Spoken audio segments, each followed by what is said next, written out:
ఇంకొక అంశం చాలా నవ్వొస్తుంది. ఇదే నేషనల్ మేనిఫెస్టోకి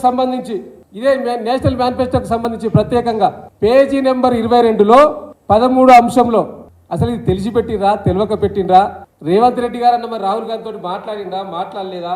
22 సంబంధించి ఇదేంది 6th చాప్టర్లో డిపెండింగ్ ది కాన్స్టిట్యూషన్ డెమోక్రసీ గురించి చెప్పి చాలా గొప్పగా ఏం చెప్పిండ్రంటే ఒక పార్టీ నుంచి వెళ్ళి గెలిచిన ఎమ్మెల్యే మరో పార్టీకి పోతే వెంటనే వారి సభ్యత్వం రద్దయ్యే విధంగా రేపు అధికారంలోకి వస్తే కాంగ్రెస్ పార్టీ అమలు చేస్తుందట.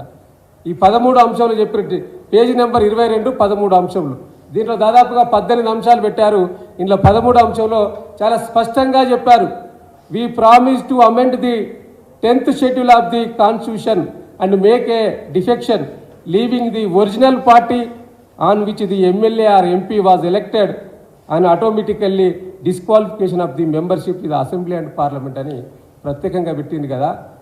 మరి మీకు తెలంగాణ రాష్ట్రంలో రేవంత్ రెడ్డి గారు ప్రాజెక్టులు ఎత్తిన గేట్లు తెరిచినామని చెప్తా ఉన్నారు కదా.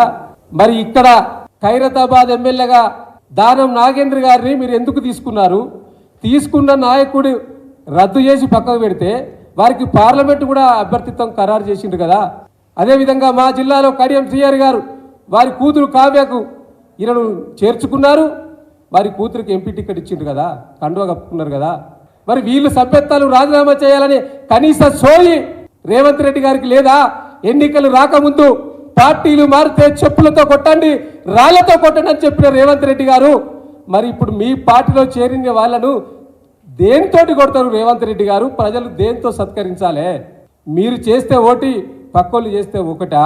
అంటే ఈ విధంగా మళ్ళీ ప్రజలను మభ్యపెట్టడానికి ఈ దొంగ హామీల పేరు మీద మళ్ళీ మేనిఫెస్టోల పేరు మీద ప్రజలను మోసం చేయడానికి ఈ కాంగ్రెస్ పార్టీ ఇక్కడ రాష్ట్రంలోనైనా అదే విధంగా ఉన్నది, కేంద్రంలోనైనా అదే విధంగా ఉంది.